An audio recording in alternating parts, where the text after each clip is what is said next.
Donc maintenant qu'on a vu comment rendre les paramètres d'URL optionnels, on va voir comment fonctionnent les paramètres passés par get dans l'URL, c'est-à-dire les paramètres query string. Donc pour ça, je vous invite à vous rendre tout de suite dans votre éditeur, et on va créer une nouvelle route. Route, 2.get, article, virgule, function, on lui passera pas de paramètres dans l'URL, pour l'instant, et on va définir un tableau qu'on va appeler article. Et ce tableau, on va faire article B par exemple, article A et article C. Donc je vous montre aussi tout de suite un helper qu'on va utiliser très souvent, c'est dd pour dump die. C'est comme si vous faisiez un var dump suivi d'un die, ça arrête le script et ça vous affiche les données. Donc là on va faire un die dump, enfin un dump die pardon, de article. Donc si je vais sur ma route, voilà, article, j'ai bien ici article B, article A, article C. On voit ici, on nous donne le type, on nous dit que c'est un array, qui est composé de 3 éléments, avec l'index bien évidemment comme dans tous les arrays qui commencent à 0, 0, 1, 2, et dans l'ordre dans lesquels on a indiqué les articles. Article B, article A, article C. C'est bien ce qu'on voit à l'écran. Là, juste au passage, là, le helper dd, si par exemple je faisais quelque chose après, echo bonjour, je peux réactualiser, vous voyez, le code n'est pas exécuté.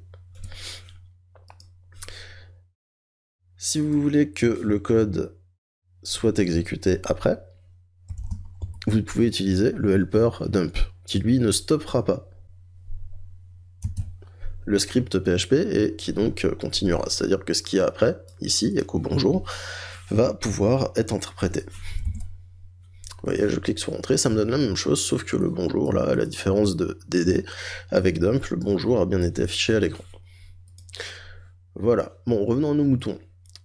Je vais retirer tout ça et je vais faire un for each article as article et je vais faire pour chaque article echo, je vais mettre dans un paragraphe p article. On referme le paragraphe. Voilà, tout simplement.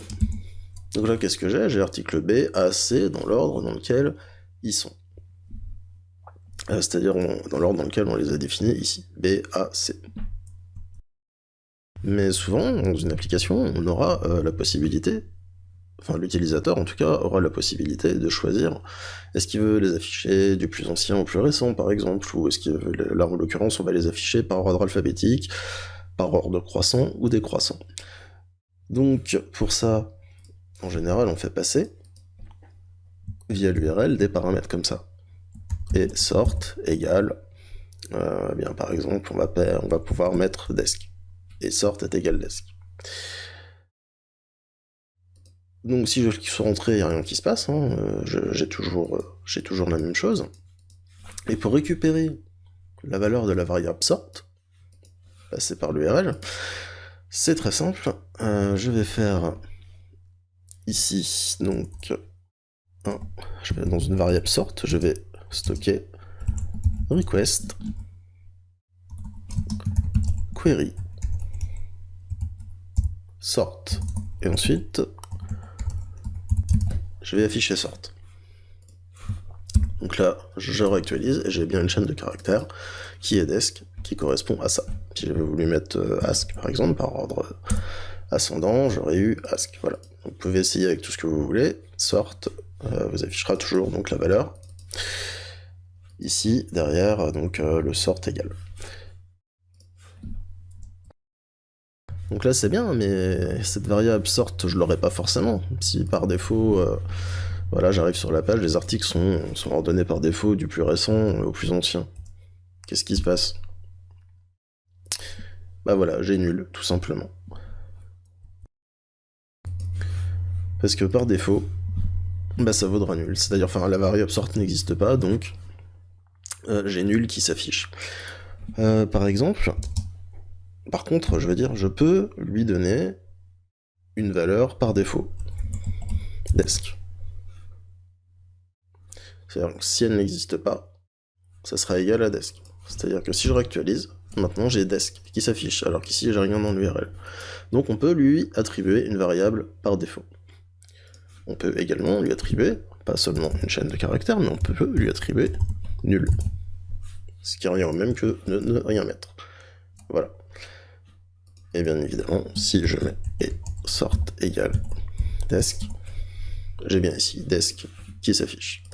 Voilà, donc en deuxième paramètre, on peut lui assigner une valeur par défaut, donc si dans l'URL on n'a pas de paramètre sort. Venons-en donc au tri de nos articles. Donc je vais retirer cette ligne, j'enregistre, je réactualise, donc par défaut ils sont affichés dans l'ordre dans lequel on les a déclarés, c'est-à-dire BAC. BAC. Ce qu'on peut faire, on peut faire un switch sort. Alors, dans le cas où il vaudrait desk, on peut retrier ces articles avec la fonction rsort, pour les trier par ordre descendant, donc article, pardon, en paramètre.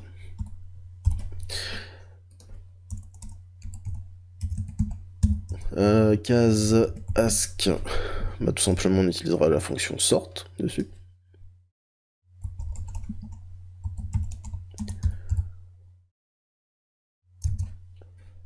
Et par défaut, on ne fera rien, on laissera comme ça. Donc, si je ne mets pas de sort, j'ai les articles qui s'affichent dans l'ordre dans lequel on les a définis. Si je mets et sort égale desk, on a bien CBA, puisque c'est ce qu'on a demandé. Si sort vaut desk, eh bien, on les affiche par ordre décroissant. Maintenant, si sort vaut ask, par ordre ascendant, on a bien article A, article B, article C. Voilà, donc ça servira bien évidemment en interaction avec la base de données pour afficher par exemple des articles dans un blog, etc. Mais là, je vous montre juste comment ça fonctionne avec un simple arrêt pour que vous compreniez en fait ce qui se passe et comment on peut utiliser les variables passées donc dans l'URL par get.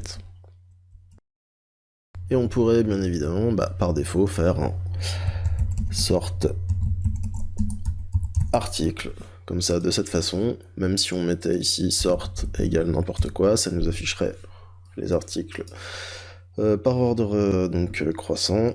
Si on enlevait sort, voilà, on les a toujours par ordre croissant par défaut, la variable sort n'existe pas, ou en l'occurrence là, elle a la valeur nulle.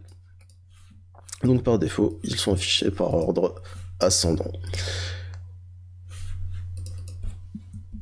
Et bien évidemment, si je mets sort égale desk, on vérifie que ça fonctionne toujours.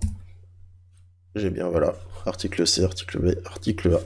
Les articles sont affichés par ordre décroissant. Alors, vous pouvez bien évidemment passer d'autres paramètres dans l'URL, hein, par exemple, et par count égale 2. Voilà, donc là ça change rien. Mais si je vais ici et que je mets count est égal à request query count, je mets par défaut 5. Si je fais ici, avant d'afficher les articles, un dump de count, je réactualise, j'ai bien 2 puisqu'ici j'avais 2 dans l'URL, je peux mettre 9 par exemple, là ici j'aurai bien 9 qui va s'afficher, et si je n'ai pas cette variable, j'ai count qui est égal par défaut donc à 5.